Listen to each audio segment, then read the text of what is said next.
Message this morning, and we're looking at a series that I've entitled Greatest Stories Ever Told.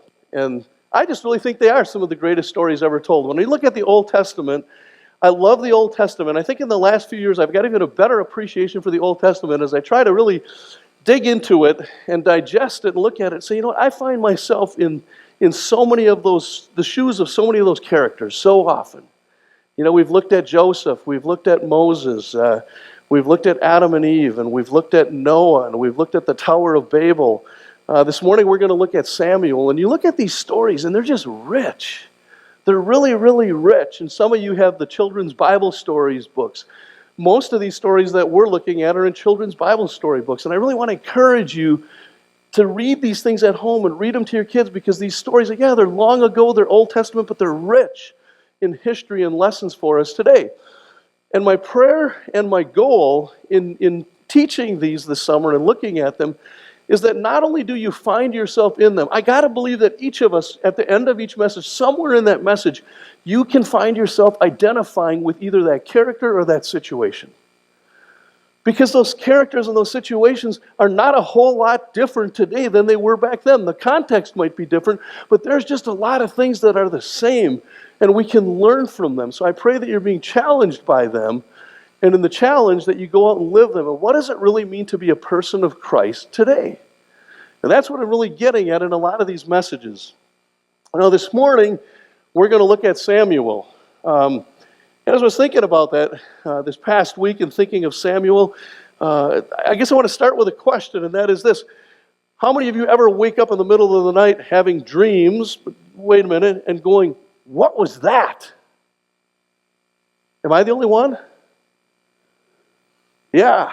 You wonder, what was that? And you wake up and you're really like not awake. The dream is still there, right? How many of you go back to sleep and the dream comes back? Some of you have the same thing. Or you keep getting the same dream. Or maybe a nightmare. I know it's crazy, but I left my business career in 1999, 2000. I still wake up, my wife will tell you this, probably there isn't a week that goes by that I don't wake up dreaming in the middle of the night that I'm in my old job. I'm like, why? What is that? What is God trying to tell me? Right? So I get up and I go to the grocery store and try to discover answers, because that's what I used to do, right? No, but it's like, why does that keep coming back? Okay, what's with that? I don't know. But then let me push that even a little bit further. How many of you have ever woken up in the middle of the night and you think you've heard voices? Now be careful who you tell that to, right? But have you ever woke up thinking, I just heard a noise or I heard a voice, right? What do you do with that? Now, if you're married, maybe you're supposed to just roll over and go back to sleep. You didn't hear anything, right? But I think sometimes we do that. We hear things, right? What do we do with that? Well, that's part of the story of what we're going to look at this morning. That was Samuel. Young Samuel, right? Wakes up in the middle of the night and he's hearing voices. You can identify with Samuel or having a dream, right? We still have that today. Now I want to look at the story of Samuel because I think it's rich in meaning for us. And I've got two takeaways from you this morning with it, along with a side note to parents, which I talked to the kids with. But before we get there, I want to look at three things just to set some context, if you will. The first is I want you to understand who Samuel is. Before we read the story of Samuel, you need to understand who Samuel is. And Samuel is a young boy, maybe 12 years old or so. But Samuel was born to parents who were childless. And it was his parents, Elkanah and Hannah, who had prayed for a child for many, many years, and they were barren. And Hannah and Elkanah, Hannah had said to God, Lord, if you give me a child, I'm going to give you that child to serve in the temple. Now that's quite a commitment. God blessed them with a child, and Hannah followed through on her commitment and presented Samuel to be the person who would work in the temple, right? Childless couple. God gives them a child, and he presents them to the temple. I look at that and I say, can you see God's hand there? The second thing that I want you to look at is Eli. Eli is the priest of the day over Israel. Eli lives in the temple. Samuel is working and living under Eli, living with Eli. And Eli has two sons, Hophni and Phinehas. Now those are two names for you, huh? Hophni and Phinehas. Maybe if you have twins someday, you can name them Hophni. You don't want to do that. Because Hophni and Phinehas were not good priests. They were Eli's sons. They were also priests, but they were terrible priests. They had two major problems. The first problem with Hophni and Phinehas was when the people of Israel would bring their sacrifices to the temple, and they were supposed to offer them to God, Hophni and Phinehas would take the meat and take the food and eat it for themselves, and then give the leftovers to the people, which was a complete abomination of temple rituals and rules, right? The second thing with Hophni and Phinehas is they were having sexual relations with the women who were servants in the temple. Doesn't make for a good priestly situation. These guys had no regard for God. They really had no regard for their father. They had no regard for the rules of Israel, and they certainly completely disrespected the temple. So you have Samuel, you have Eli and his two sons, Hophni and Phinehas, and the third thing you have is the people of Israel. And let me just say, this was a really dark time for Israel. Now, you and I have looked at Israel. We looked at Adam and Eve, how God came down in the garden, did we not?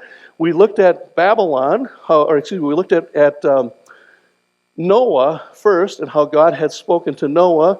We looked at Babylon, how God had destroyed that group and how God separated them, right? But God came down. Then we looked at Moses and we looked at how God came down and spoke to Moses. We looked at Joseph and how God had spoken and worked in Joseph's life. But now we're fast forwarding and we're to Samuel, we're to Eli, we're to Israel. And this is a dark time for Israel because God is no longer stepping in or coming down and talking to them. This is a dark, quiet time for Israel. Why is it a dark, quiet time for Israel? Because not only was the priesthood in the shambles with Hophni and Phinehas and Eli, but Israel was a wicked and rebellious people, weren't they? For those of you who know the story, they just were blatantly disrespectful and disregarded God's law. So God kind of, I don't want to say wrote them off, but he stopped speaking to them because they weren't listening. But all of a sudden, things change.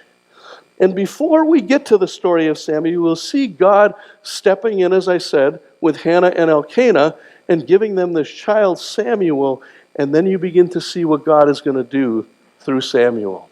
I want you to look at the story with me. 1 Samuel 3, verses 1 through 20.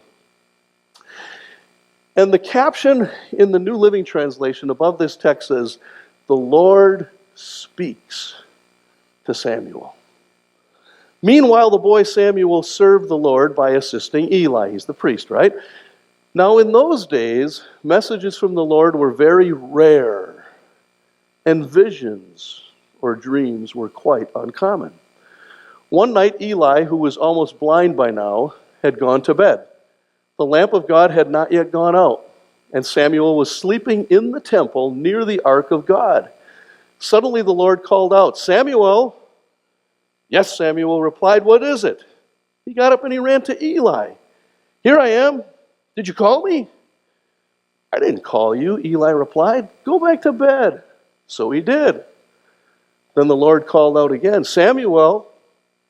And Samuel got up and went to Eli. "Here I am. Did you call me?" "I didn't call you, my son," Eli said. "Go back to bed." Samuel did not yet know the Lord because he had never had a message from the Lord before. So the Lord called a third time, and once more Samuel got up and went to Eli. And, "Here I am. Did you call me?" Then Eli realized it was the Lord who was calling the boy. So he said to Samuel, "Go and lie down again.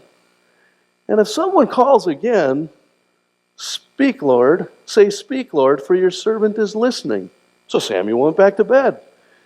And the Lord came and called as before, Samuel, Samuel. And Samuel replied, Speak, Lord, for your servant is listening. Then the Lord said to Samuel, I am about to do a shocking thing in Israel. I am going to carry out all my threats against Eli and his family from beginning to end. I have warned them that judgment is coming upon his family forever because his sons, Hophni and Phinehas, are blaspheming God and he hadn't disciplined them. So I have vowed that the sins of Eli and his sons will never be forgiven by sacrifices and offerings. Samuel stayed in bed until morning. Then he got up and opened the doors of the tabernacle as usual. He was afraid to tell Eli what the Lord had said to him. But Eli called out to him, Samuel, my son. Here I am, Samuel replied. What did the Lord say to you? Tell me everything, and may God strike you and even kill you if you hide anything from me. So Samuel told Eli everything. He didn't hold anything back. It is the Lord's will, Eli replied. Let him do what he thinks is best.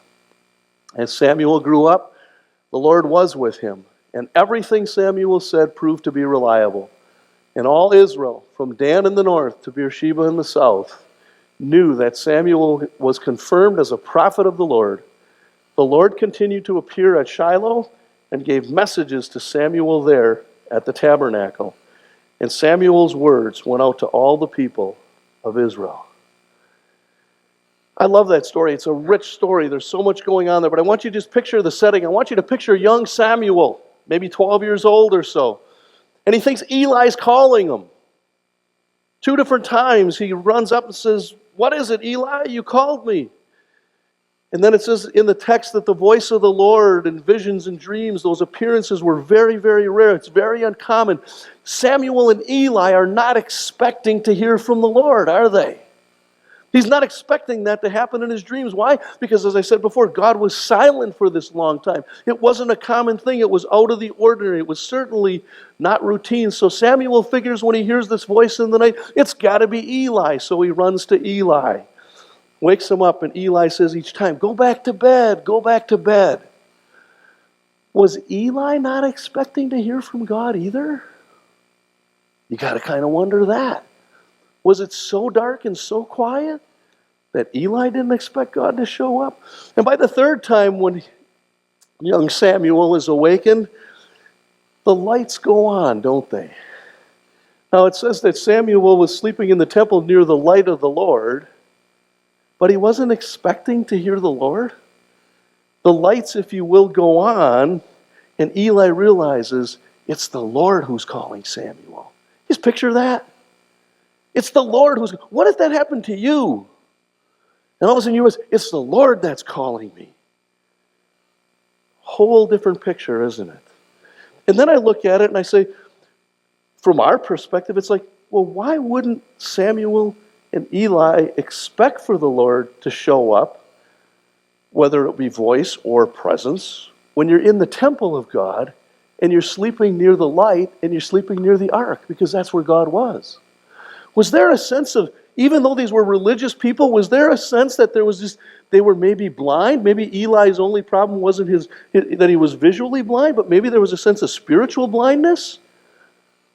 Don't you expect God to show up on Sunday morning when you come to church? It would be like if we came to church on Sunday morning and we're near the presence of God with God's people and we have no expectation of God showing up, and God shows up and we go, who is that?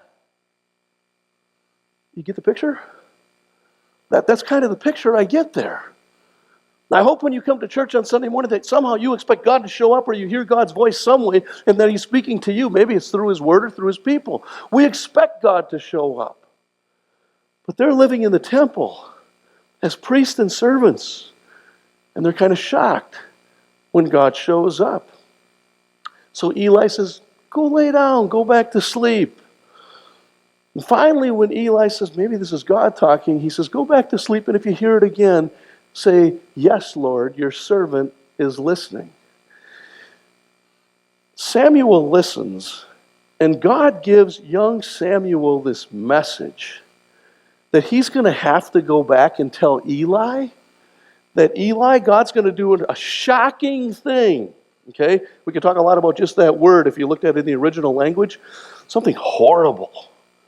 God is going to do something very different. He's going to show up and things are going to change. It's not going to be the same, Eli, for you and your family anymore. God is going to punish you because of the sins of your children, because he hadn't disciplined them.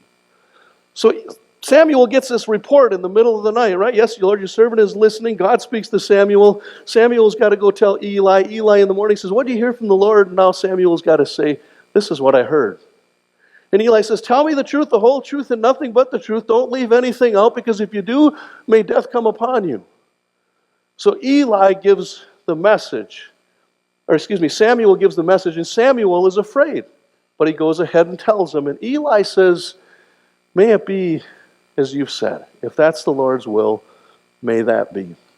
Now, I want to fast forward from all of that, okay? If you fast forward and you look at Samuel's life and accomplishment, and this is going to come back to us, what I think this means for us a little bit. If you look at Samuel's life and accomplishment, Samuel is used by God in assisting the nation of Israel to run from a loosely run nation to a nation that's run by a monarchy. Young Samuel, what credentials did Samuel have? What kind of academic record did Samuel have? What kind of family history or notoriety or nobility or pedigrees did Samuel have? Samuel is going to be the one who his parents long awaited for. He was an answer to prayer. But Samuel's going to be the one who literally leads the nation of Israel from a loosely run nation to a nation that's going to be run by kings. And Samuel is the one who anoints the first two kings of Israel, Saul and David. How cool is that? And Samuel is probably the most effective judge that Israel ever had. And if you really fast forward all the way to the New Testament, Samuel is listed in Hebrews 11 as one of the heroes of the faith. Now, I look at the heroes of the faith. That's a chapter we all need to look at. Samuel, one of the least likely, maybe least qualified, becomes one of the greatest heroes of the faith and one of the greatest faces for the nation of Israel. Now, the story of Samuel, I think, is in many ways unusual. Why? His age. Number two, the timing, because God wasn't speaking to Israel at that time. You might even ask, why did God choose Samuel to do such things? Well, let me answer what I think it might be. Three things. First, Samuel was listening. Samuel was listening. Samuel positioned himself in a place where he should have been expecting to hear from God. He was in a place where he was near to God, right? So he's listening. Number two, Samuel was willing. Samuel, when he knew it was God calling, made himself available for what God wanted him to do. He said, speak, Lord, for your servant is listening. And then third is that Samuel was reliable. When Samuel was given the task, he didn't try to bow out or back out, even though it was incredibly difficult. If you were a young boy, maybe 12 years old, even if you're 18 years old, maybe even if you're 25 years old, do you want to go and tell the head priest that his life and his family are going to be in big trouble because he didn't discipline his kids? Samuel did, didn't he? Samuel didn't, what God asked Samuel to do, Samuel did. Samuel was reliable. And when God found Samuel to be reliable, God gave him even bigger and greater tasks that would set the course of history forever and be an example for us thousands of years later, didn't it? Because Samuel listened. Because Samuel was ready to respond, and Samuel was reliable. And I think, isn't that how God works? A couple of things, specific things that I think we can learn from this text this morning. One is this: the significance of what you and I accomplish, okay? The significance of what you and I accomplish is often directly related to our relationship with God. In my prayer, I said we can do all things through Him who strengthens us.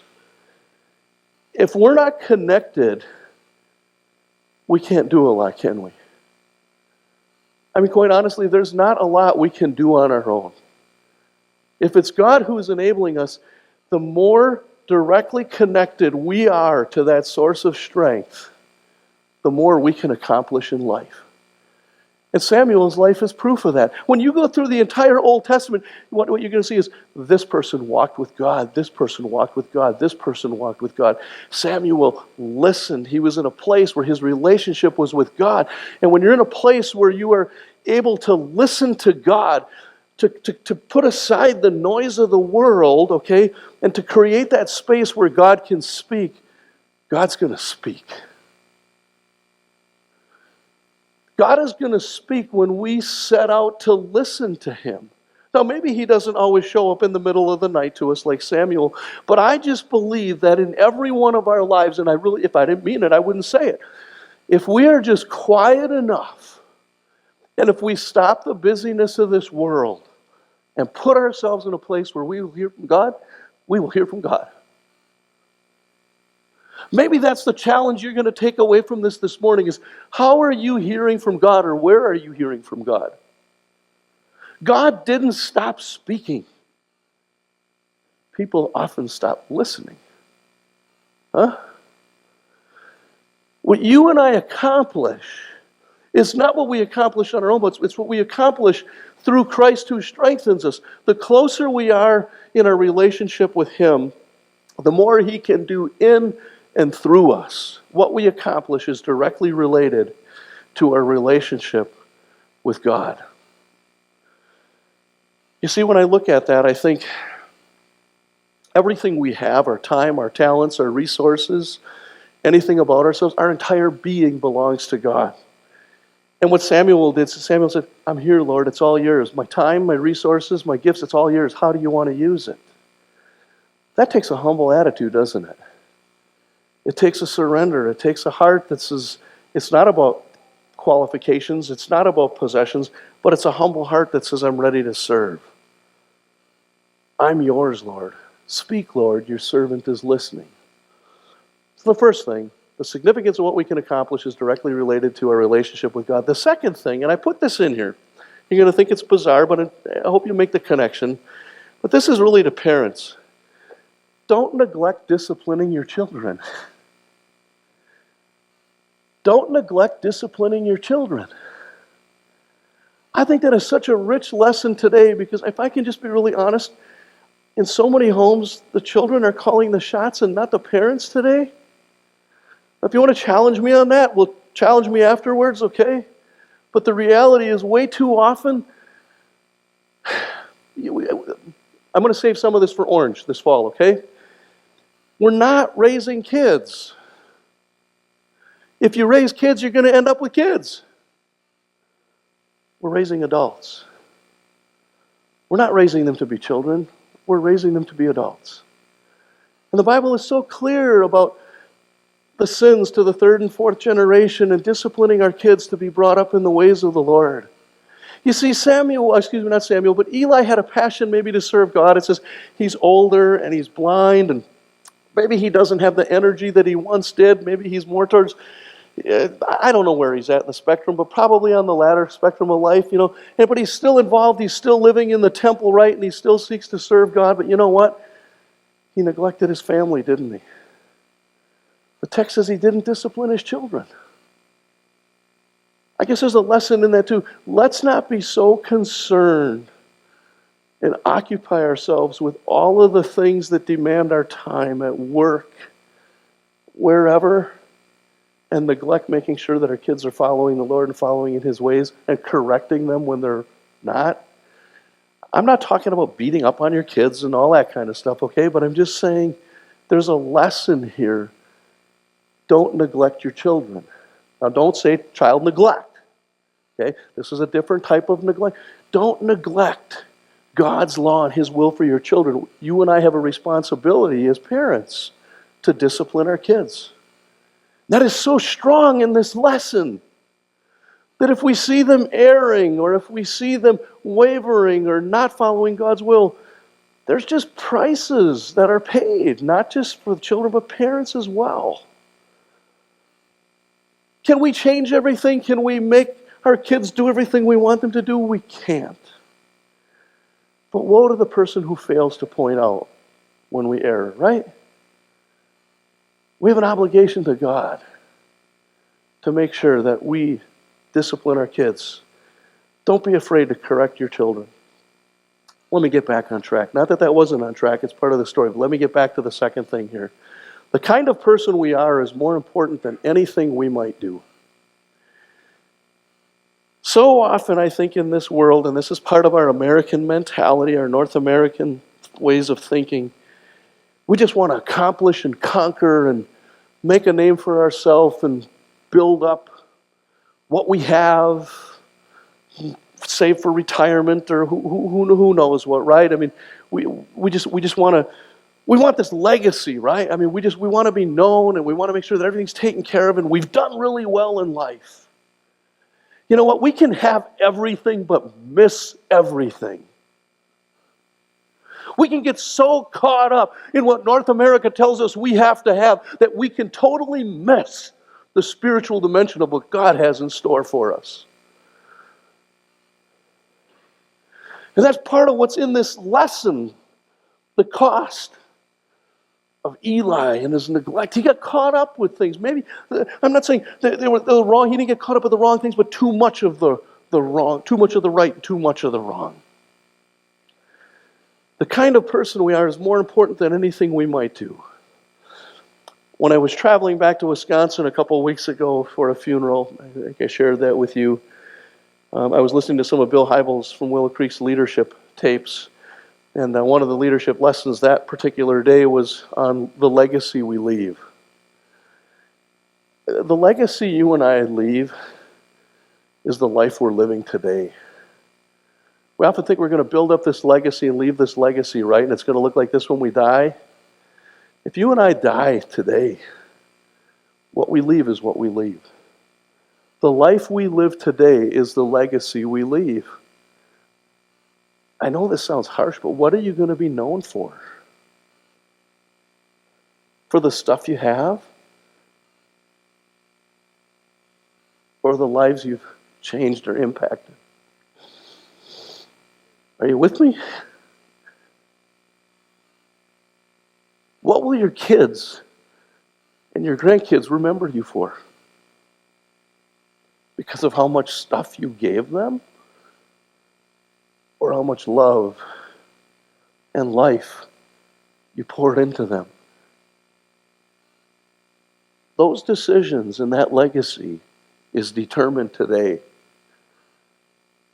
How you treat your spouse or your kids. One day you may be forgotten, but what you did is not going to be forgotten. Because not only will those around you remember that, but we're going to be held accountable to God one day, aren't we? For what we did while we were in the body. And that's a sobering factor. I'm not trying to be a downer this morning, it's just the reality. None of us are going to escape this world. But the legacy we leave is so incredibly important. Are you listening to God? Are you responding to His call? Is He going to find you faithful? When He's calling, when He's calling, when you're listening, how are you responding? See, this whole text is about commitment, isn't it? I'm going to challenge you today to put yourself in a position to listen to God. Maybe it's just a reminder for many of you. Maybe this is going to be a really difficult thing for some of you, but that means spending time in daily devotions. That means taking God's word and just doing a devotional and listening and letting God speak to you. And don't just read it, but when you're done, say, what is He saying to me in this text? I promise you that if you do that, He will speak to you. Challenge me on it. Open it up and see what He's saying to you. And then what does He want you to do with it? Make a commitment to be with God's people weekly. Might be stepping on some toes, but I don't care. Well, I do care. I don't want to hurt you. But make a commitment to being in church every week. The national trend in the United States in church attendance and where it's headed is not good. If you want to hear from God, be in a place where God's speaking and be in a place where God's people are. Make a commitment to being in church every week. And if you're not in your own church, be in somebody else's church. Make sure you're in church somewhere, okay? And another place where I think God shows up is in serving. When you serve, when you give your life away, you will discover it. Amen? Yeah. You know, this past week we served at the Black Hills community. And I'll be honest, it's a very different community than most of us live in. But it was a wonderful experience. An absolutely wonderful, mind-opening experience. I thought I was going to be grilling hamburgers on Wednesday night. And I did for a while. And then a couple of guys said, why don't you take a break? And that gave me an opportunity to mingle with the folks who were there. And one gentleman came up to me and he was shaking quite a bit. And he introduced himself, told me his name, and he said, I'm the neighborhood alcoholic. And he said, I'm sorry for shaking, but I didn't have enough to drink today. And then he went on to tell me that he drinks 9 25-ounce cans of beer a day on minimum. And what he doesn't spend on his rent, he spends on beer. And he spends an average of $500 a month on his drinking habit. And he stood there and he said, will you pray with me? You bet.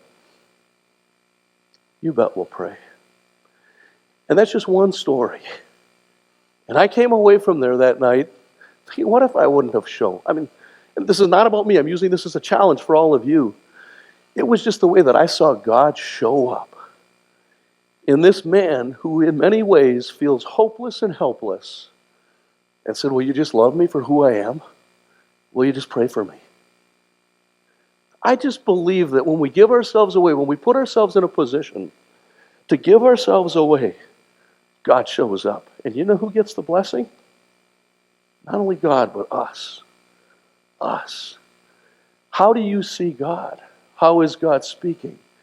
I think, this is why I push volunteering. I mean, some of you are like, why is he pushing this dinner every week? Why is he pushing Go Team? Why is he pushing Corinto? Why is he talking about serving with our children's ministry? Because that's where God shows up. It's absolutely where God shows up.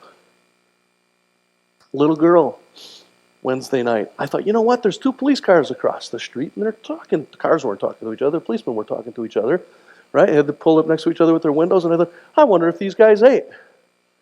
I'm going to go offer them a hamburger. So I went across the street in the party store parking lot, and I said, you guys eat yet? And I said, there's hamburgers. They go, oh, no, we're fine. I said, no, really, we got a lot of food. Why don't you guys come across the street and have a hamburger? No, we're good. I said, okay. I'm walking back, and a little girl says to me, did you offer those policemen a hamburger? I said, yeah. Why? I said, don't you like the police? And she said, no. This is the world we live in. And God tells us just to show up.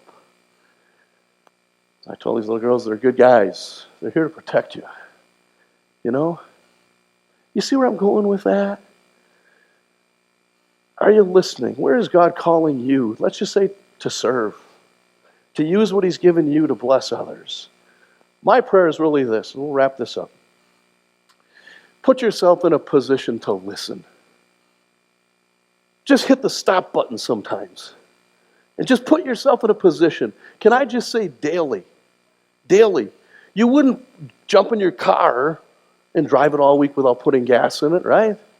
Make sure you're taking time to put some spiritual energy in your spiritual tank. Put yourself in a position to listen to God. And then second, be willing to respond. And if God says, this is what I want you to do, even as difficult as it was for Samuel, like, you want me to go and tell them that? Maybe it's something as simple as saying, you know what, the police are really on your side. They're good guys. Or maybe you have to go tell somebody, look, I think God's got better things in store for you, but you're going to need to change some things in your life if you're really going to experience his goodness. Maybe you got to change your ways so that you can experience God's blessings. That's speaking the truth in love. That's loving a person enough, I don't want to say to discipline, but to help correct them and point them on the right road, isn't it? And isn't that what we're as Christians supposed to do? Shine them to the light. So be willing to respond. And then third, whatever God gives you and calls you to do, don't expect to be equipped for it. But be ready for God to equip you for it. May He find us faithful. That's really the goal. That's my goal when I get to heaven. I just want to be faithful. Did I do what you told me to do? I know I messed up. I know I missed some things. But I hope my scorecard's a passing grade. I'm not perfect. I'll never be perfect. I'm living in a broken world. I'm a broken person. But God, I'm going to do the best with what you gave me. I'm going to listen. I'm going to try to be obedient. May you find me faithful. May that be our prayers. Amen? Let's pray.